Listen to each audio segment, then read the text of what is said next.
Guys, for today's video, siguro magandang comparison na gawin to between Atomic Credit and Atomic Cash. Same company, but different loan product. And bakit ba natin gagawin yan? Gusto ko kasing makita nyo yung pros and cons ng bawat isa. And at the same time, makita nyo kung worth it pa ba ang mag-Atomic Cash loan kung meron na kayong Atomic Credit. So yan ang pag-usapan natin today. So samahan nyo ako.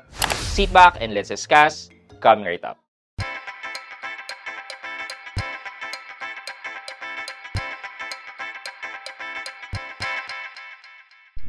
Hi guys, this is Pat and you're in Pat Quintos Review TV. So if you're new to my channel, I do reviews about personal finance na meron akong experience or meron na akong knowledge na ginawa ko na yan ng videos and playlists na makita nyo dito sa taas.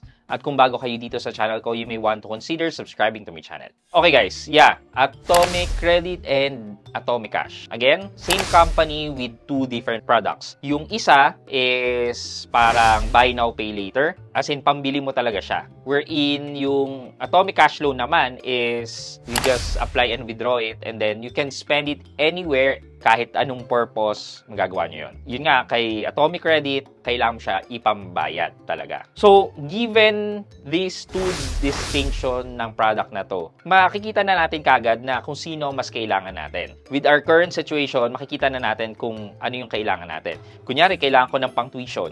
Eh, di ba, dun sa school is wala naman silang card terminal. So, ano gagamitin ko? Atomic Credit or cash? E di malamang sa malamang, kailangan ko ng cash para maipambayad doon. At the same time, kunyari mamamalengke, wala namang credit card terminal doon. Hindi naman sila QRPH merchant. Kailangan ko ng cash. So, yun yung mga instances na kailangan natin cash. Or kailangan natin magbayad ng utang sa tao. Tipong ganon, kailangan natin ng Atomic Cash. Pero right now, kunyari, pang hospital bills or medicine, magagamit naman na natin ang Atomic card natin sa pambayad. Yun nga, kung meron kang merchant na paggagamitan ng card or ng QRPH, edi suitable ang Atomic Credit para sa scenario na yon. And mas pipiliin mo gumamit ng Atomic Credit because of their 0% interest ng up to 40 to 45 days or 1 billing period. Whereas, kapag cash ang pinaggamitan mo doon, automatic na pag kinuha mo, meron na kagad na interest kang babayaran kasi ang minimum term sa Atomic Cash Loan ay 3 months. Okay, given those scenarios na napag-usapan na natin, napakita ko rin sa inyo on my previous video, which is this one, yung tip kung paano nyo magagamit yung Atomic Credit nyo na maging cash. And that's with the use of QRPH. So go ahead and check that video na lang kung paano ba nangyayari yan. Pero in this video, pag-uusapan natin yung theories about it. So, given na meron na niyang way or tip para magamit mo yung Atomic Credit mo na maging cash, eh well, okay pa bang manghiram ng pera sa Atomic Cash? Given na pag ginamit mo yung convert to cash, it's 0%, pwede mo rin naman bayaran kagad. Whereas ito namang Atomic Cash, once you get it, may interest ka na. Diba? Definitely, ang gagamitin mo na dyan is tong Atomic Credit. Pero ito yung kailangang i-highlight ko sa inyo. Habang ginagamit ko tong Atomic Credit na to, itong convert to cash na way na to, is nakaka-experience ako ng decline issue. For example na lang, nakapag-transfer ako ng around 20,000. After that, nagde-decline na siya. Tapos, trinay ko kinabukasan, decline pa rin. Hintay siguro after a week. After a week, sinubukan ko ulit. This time, nakadalawang beses naman ako. Dalawang 5,000. After that, yung pangatlo, nag-decline na. So, in this scenario, hindi siya 100% na maaasahan mo in case na kailangan mo.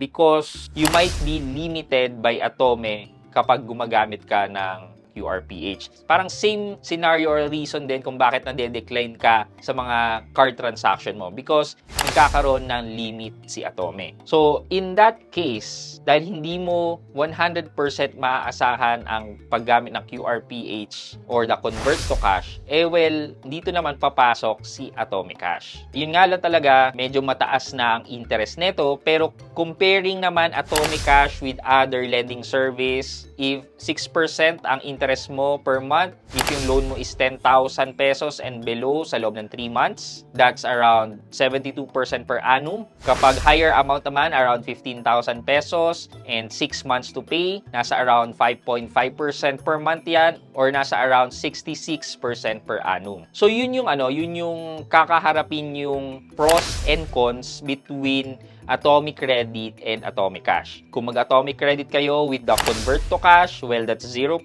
ng up to 45 days. However, hindi siya maaasahan in terms of emergency na mako-convert mo into cash kasi you might be limited by Atome dun sa amount na pwede mong ilabas. Swerte mo kung yung amount na kailangan mo is sakto dun sa ililimit ni Atome sa'yo. Hindi natin alam kung magkano yung limit talaga, so you can just try until malaman mo kung magkano yung limit ng account mo. Pero pag nagawa mo naman yon, that's 0%.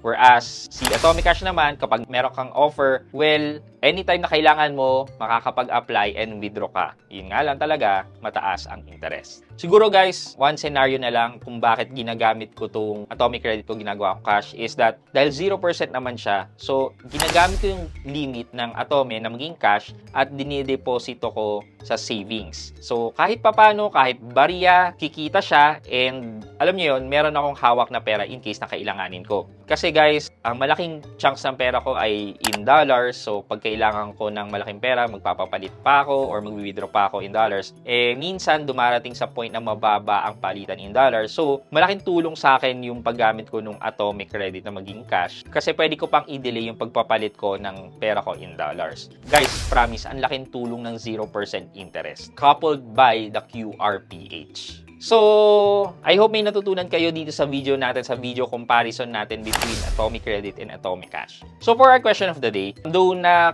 turo ko na to sa inyo dati pa, pero for the benefit ng ibang mga tao, I'd like to know, given na 0% ang Atomic Credit pag ginagamit mo siya, sa tingin nyo, paano kumikita si Atome sa inyo? Testing to sa mga bagong nanonood sa akin. Ayan.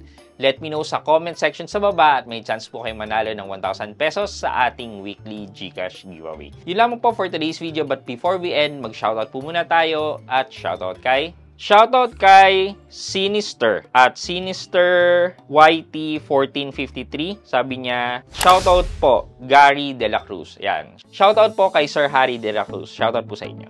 I hope you like this video, leave a thumbs up, and if not, wala nang problema dyan, but continue to support me by subscribing to my channel by clicking the subscribe button and also the bell button sa tabing subscribe para makareceive kayo ng latest notification sa lahat ng upload ko. Again guys, this is Pat Quinto and you're in Pat Quinto's Review TV. Bye-bye!